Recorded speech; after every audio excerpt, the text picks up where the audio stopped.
Fala aí, massa, beleza? Rodrigo Rainer, TV Camisa 12, resenha da Massa 47, hoje é 28 de abril de 2017, dia de paralisação da porra toda, mas todo mundo tá preocupado logo com o clássico, logo com a final, que é muito importante pro resto do ano do Atlético, né? Eu costumo repercutir a parte positiva das vitórias, né? O que o clássico serve pro resto de ano. A gente já viu várias vezes recuperação de um time ou de outro no Campeonato Brasileiro, por exemplo, pós-clássico, pós uma vitória no clássico. Então o Atlético precisa confirmar essa união aí de time com a torcida, esse apoio, essa confiança no elenco, no técnico, enfim. E uma vitória no clássico, acompanhada de título mineiro, pode fazer muito melhor para o Atlético no resto do ano do que realmente tipo o título mineiro. O título mineiro vale pouco. O que essa vitória e essa conquista em cima do Cruzeiro pode causar para o resto do ano, para mim é muito maior. Tem a possibilidade de perder também, e aí eu só não vou repercutir crise, né? Muita gente vai achar absurdo, vai achar, não pode perder, acabou o ano, manda todo mundo embora, que papo logo de sempre que eu não vou repercutir, e já vi muito bem o que deu ano passado. Mas a parte positiva, além de torcer muito pela vitória, só por ser clássico, é óbvio que eu vou repercutir a parte do apoio. E aí, só falar um pouco antes sobre o jogo do Sport Boys, que não esperava em momento nenhum que fosse fácil. Os times já vêm aqui com essa proposta de não deixar o Atlético jogar. É óbvio que destruir é muito mais fácil do que ir para cima, criar jogada e tal. Então os caras vêm, se defendem, tentam, né, fazer uma gracinha aí com o contra-ataque e tal. Teve momentos que eles trouxeram perigo para o Vitor, ainda bem que é o Vitor. E aí o Atlético conseguiu ganhar, muitos jogadores jogaram bem melhor, o Elias e o Carioca juntos de novo, os dois alternando as subidas, conversando entre si, tinha que ser assim desde o começo do ano. E aí a vitória é essencial, né? A vitória não podia nem cogitar não ganhar esse jogo. Acontece que ontem, né, quinta-feira, no dia seguinte, o Godoy Cruz ganhou do Sport Boys lá na Bolívia, fora de casa. Isso aí complicou um pouco a vida do Atlético no quesito liderança do grupo no final da primeira fase.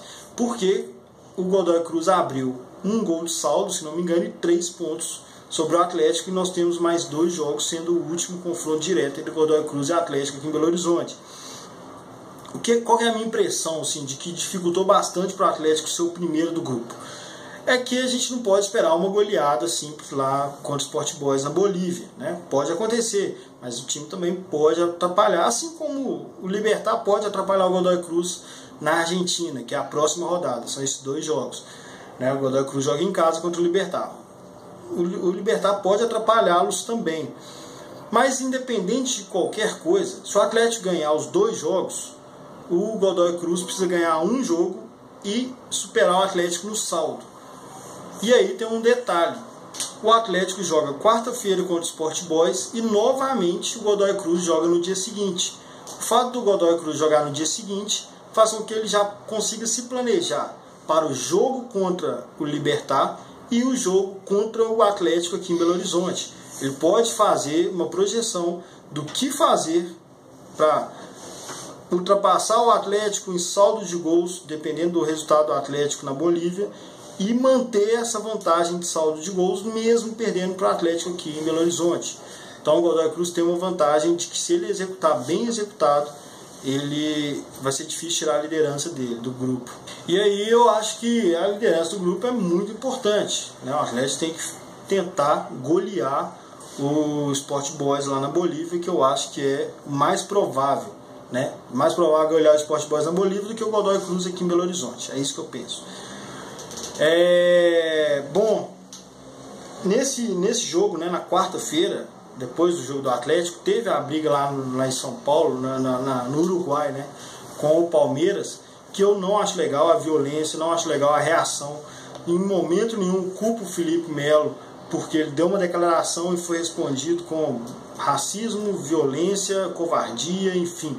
Acho que ele tinha que reagir exatamente como reagiu, e eu acho que ele foi um dos poucos jogadores brasileiros que me representou como brasileiro e como jogador, né? Como torcedor, na verdade. Por que eu falo isso? Não sou a favor da violência, O fato é que os caras falam lá o que querem, falam que o brasileiro se borra, falam que a gente é macaquito, não sei o que, não sei o que. E eu não tenho nada disso de rivalidade, Brasil odeia Argentina, não sei, não tem isso não. Eu acho que a população desses países é mais indignada mesmo, eles não aceitam confronto, não aceitam serem confrontados, na verdade, eles reagem aos confrontos, eles são mais reativos, eles são um pouco mais mais atividade, sacou? Também na atividade, eles são atividade total, tipo assim, se vai precisar trocar, nós vamos trocar e pronto, acabou. Brasileiro não, brasileiro, velho, não vou manifestar, isso, né, tirando até do futebol, a gente é assim, não vou lutar, não vou brigar, não vou pra rua, porque não quero incomodar ninguém, o trânsito vai estar agarrado, eu tô bem do jeito que eu tô me fudendo aqui, mas deixa eu ficar do jeito que é melhor e tal. E aí, os caras são indignados, os caras não aceitam. Então eles se sentiram lá ofendidos com o que o Felipe Melo falou e reagiram com desproporcionalidade, né? Não tem nada a ver. Mas o Felipe Melo reagiu e primeira vez que eu vejo isso acontecer lá fora. Aqui no Brasil é errado de acontecer, é errado de alguém reagir. E lá fora, então, sensacional. Mas o que eu queria dizer sobre esse jogo não é essa parada. Só queria dar minha opinião, porque muita gente fica com esse politicamente correto, achando que é normal o brasileiro apanhar e é normal os caras sempre se imporem sobre a gente. Não pode ser normal. A gente tinha que ser igual a eles. Não para ficar batendo de frente com eles, é para nos indignar aqui mesmo, no Brasil, contra corrupção, contra putaria na CBF, no futebol. A gente tinha que ser igual a eles. Fatalmente, uma hora ou outra ia dar uma treta e tem que dar, e foda-se. Então, o que eu queria mesmo tirar disso é o sangue no olho do Peñarol. O time do Peñarol é péssimo. E o time do Palmeiras não está jogando tão bem, mas é bem melhor. Eles jogaram os 2 jogos contra o Palmeiras, como não jogaram nos outros jogos da Libertadores. Inclusive no primeiro jogo em casa, lá naquele estádio novo, lá eles tomaram goleada. Então, eles decidiram que contra o Palmeiras iam jogar de forma diferente. Tipo, filha da puta falou que vai dar tapa na cara, então tá fudido. E aí, eu quero trazer isso para o clássico. Qual é o contexto do nosso clássico? O contexto do clássico histórico é: os times têm que se odiar. Não tem nada a ver com violência, beleza? Estou falando de rivalidade, competitividade. Os times têm que odiar perder um para o outro. Tanto o Cruzeiro odiar perder para o Atlético quanto o Atlético. É lógico que eu estou me fudendo para o Cruzeiro, prefiro o Atlético não aceitar perder para o Cruzeiro. E achar muito mais legal ganhar do Cruzeiro do que de qualquer outro time, né? Então isso para mim é importante no futebol e isso representa pelo menos 60% do caminho para se ganhar um clássico. Os times do Cruzeiro de 2007 a 2009 odiavam o Atlético e eles, além de serem melhores, atropelavam o Atlético, porque o Atlético era péssimo. Os times de 2013, 2014 do Atlético até 2015, apesar de ter um Cruzeiro bom pela frente, odiavam o Cruzeiro. E aí a gente superava nessa diferença aí que o Cruzeiro jogava, sou campeão brasileiro, tal, sou o melhor time do Brasil, o Atlético atropelava com raiva. E é isso que tem que acontecer. Então, usando o exemplo do Peñarol, o Peñarol se superou e quase se igualou ao Palmeiras, tanto aqui em São Paulo quanto lá no Uruguai. Sendo que a diferença é discrepante. Hoje o Atlético é melhor que o Cruzeiro, não acho que seja muito melhor, mas o Atlético é melhor que o Cruzeiro e precisa se igualar no sangue no olho que o Cruzeiro tem. E aí, como foi criado esse sangue no olho do Cruzeiro? A galera zoa muito e discute muito, sem muito fundamento na internet, e não presta atenção no que está acontecendo. O que está acontecendo aqui em Minas Gerais é o seguinte: tem um cara no Cruzeiro que não acho bom dirigente. Por mim, pode ficar lá o resto da vida, que é o Bruno Vicentim. Pra mim, assim, melhorou o Cruzeiro, reforçou o Cruzeiro, não por isso, não tem preocupação com isso. Ele é um cara que é de arquibancada, ele conhece o ambiente de torcida, ele se preocupa com a torcida e puxa a torcida do Cruzeiro. Isso ele faz muito bem, coisa que o Atlético não tem. O Atlético não tem um cara que convive com a torcida, que se preocupa em puxar a torcida, tanto na arquibancada quanto no dia a dia. O Vicentim, em 2015, ele sabendo que o presidente da federação era atleticano, que a federação não vale porra nenhuma, nunca foi problema, sempre vai ser 70% de chance de ser atleticano, 30% de chance de ser cruzeirense ou americano, que é a proporção em Minas Gerais da população. Sempre vai ser essa proporção. Então, é lógico que o cara vai ser atleticano, cruzeirense e raramente atleticano. Então o Vicentinho pegou isso e falou, olha, nós temos um presidente de federação atleticana, demorou, vamos criar uma porra do negócio aqui. Por que ele fez isso? Porque primeiro ele viu a história do Atlético e viu que nas décadas de 70, 80, 60, quando o futebol começou a ficar realmente popular, a galera fala que o futebol é do povão, sempre foi, não sempre foi do povão, mas de umas décadas para frente o futebol se popularizou e aí realmente o Atlético, o Inter, Corinthians e Flamengo foram tratados a partir daí como os times do povão de cada um dos principais estados de futebol, estados que tem futebol no Brasil. Então o Atlético sempre teve essa representação de time do povo aqui em Belo Horizonte. E aí o Vicentinho falou, eu quero isso para nós. Quando o Vicentinho viu que é legal ser time do povo, ele criou um slogan lá,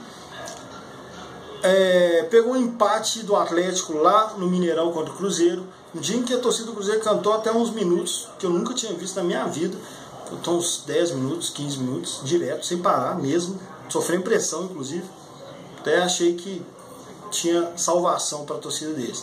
Mas ele pegou no dia seguinte e gravou aquele vídeo lá ridículo, falando de time do povo, mudou a história do Atlético toda, mudou a história do Cruzeiro toda, que é normal, a história do Cruzeiro muda todo dia, né? A do Atlético não, ninguém mexe na história do Atlético. Mas o Vicentinho lá falou, vamos dar uma mudada nisso aqui para ficar mais legal, vamos virar o time do povo, beleza. Virou, pegou na torcida do Cruzeiro e virou zoeira no resto do Brasil, mas na torcida do Cruzeiro pegou essa porra, tem amigo meu que fala isso sério, amigo meu que fala sério isso. Então, ele viu que deu certo e começou a criar um teatro. Por quê? Ele voltou lá na história do Atlético, quis saber por que a torcida do Atlético é tão fanática. Bom, vários escritores de romance e tal, não sei o quê, sempre citam que o sofrimento causa um apego maior, aumenta a paixão. E o Atlético é resultado disso, né? O Atlético sofreu, foi prejudicado, foi roubado várias vezes, perdeu algumas vezes na bola também, mas tem um histórico de ser prejudicado e causar indignação da torcida, que foi aumentando essa paixão e essa fidelidade da torcida a ponto de a gente passar 10 anos, 20 anos com muita dificuldade e não abandonar o time nunca. E o Vicente falou, pô, eu queria uma torcida desse jeito aí, vou começar a criar uma indignação nessa torcida. Pegou o caso do Castelar. Primeira vez que ele teve a oportunidade foi quando o Cruzeiro quis mudar um dia de jogo, que é decisão da Globo, que o Santos já pediu, com o Muricy falando em entrevista coletiva e não conseguiu. Vários dirigentes de grandes clubes já pediram para mudar de data, mudar de horário, não consegue.